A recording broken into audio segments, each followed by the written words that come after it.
सो एक class 12 differential equation का यहाँ पे क्वेश्चन है, find the particular solution of the differential equation x y d y by d x equal to x plus two y plus two given that y equal to minus one when x equal to one. मतलब हमें differential equation का देखो solution तो निकालना है, then last में हम क्या करते हैं, जब वाई हमें मतलब ये आ जाती है इक्वेशन वाई और एक्स के टर्म्स में, तो वाई हमें माइनस वन डालना होता है और एक्स वन डालना होता है, उससे हमारा आर्बिट्ररी कॉन्स्टेंट निकलता है, देन आर्बिट्ररी कॉन्स्टेंट को वापस इक्वेशन में डालना होता है। देखो अभी थोड़ा सा कंफ्यूजन लग रहा होगा, आप फर्स्ट टाइम करो, लेकिन आपने अगर इस टाइप की क्वेश्चन करें आपको आता होगा, पर मेनली हमें इक्वेशन सॉल्व करना आना चाहिए। देखो ये मेरे को दिख रहा है क्लियरली वेरिएबल सेपरेबल का क्वेश्चन है, तो मैं इसको एक्स के टर्म्स में एक्स वाली टर्म्स मतलब एक्स के साथ एक्स वाली टर्म्स ले आऊँगा और डी एक्स साथ में ले आऊँगा, और वाई वाली टर्म्स वाई के साथ ले आऊँगा और डी वाई साथ में ले आऊँगा। तो देखो कैसे होगा, हमें क्या दिया हुआ है, x y d y by d x और साथ में x plus two y plus two. क्या करेंगे, देखो एक्स वाई, अब वाई को वाई प्लस टू के साथ लाओ, तो वाई यहीं पर रहने देते हैं क्योंकि डी वाई भी यहीं पर है, तो वाई अपॉन ये नीचे वाई प्लस टू ले आओ, और d y is equal to d x उस तरफ भेज देते हैं x plus two upon x d x. ठीक है, एक्स नीचे भेज दिया, एक्स प्लस टू यहीं पे है और डी एक्स भी ऊपर यहाँ से भेज दिया। समझ में आ गया, क्रॉस मल्टीप्लिकेशन किया है सिंपली।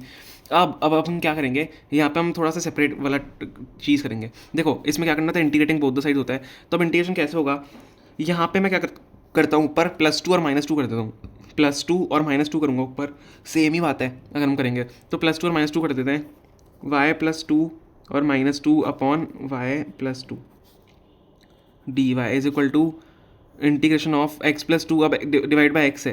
ठीक है, तो एक्स अब इसको भी सेपरेट कर लो, एक्स बाय एक्स कर लो, x by x d x कर लो, और plus integration of two upon x d x कर लो। समझ में आ गया, मैंने यहाँ पे सेपरेट कर दिया। अब यहाँ पे भी हम सेपरेट करेंगे, देखो वाई प्लस टू को साथ में ले लो, यहाँ पे भी आप सेपरेशन कर लो, तो y plus two upon y plus two, तो वाई प्लस टू अपॉन में y plus two d Y.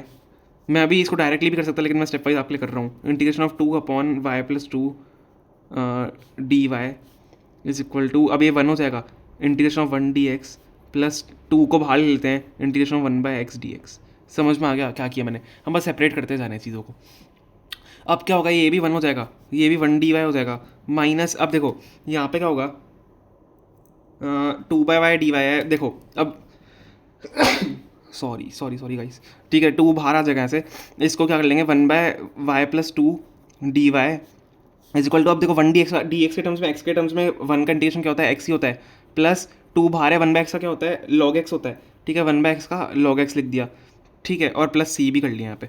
समझ में आ गया, ये मैंने यहाँ पे कर लिया, टू लॉग एक्स प्लस सी और एक्स साथ में आ गया। अब यहाँ पे भी क्या होगा, ये वाई हो जाएगा minus two log one by y का क्या होता है, one by y plus two हो जाएगा यहाँ पे, two log y plus two is equal to x plus two log x plus सी।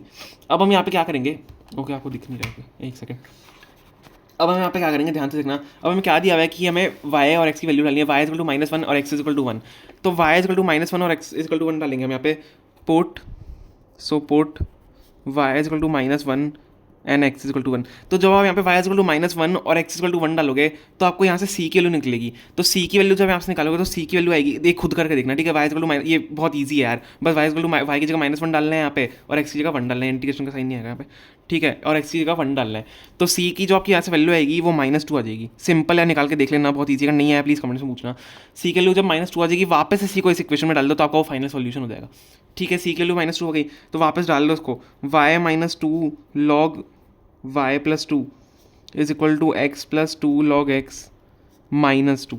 समझ में आ गया, यही आपका जनरल सॉल्यूशन आपको निकालना है। ठीक है, पर्टिकुलर सॉल्यूशन होता है ऐसे, तो पर्टिकुलर सॉल्यूशन निकाल दिया सी की वैल्यू निकाल के। ठीक है, ये y और x का ये काम होता है, बस यही हमें करना था इस क्वेश्चन में। Okay, thank you so much for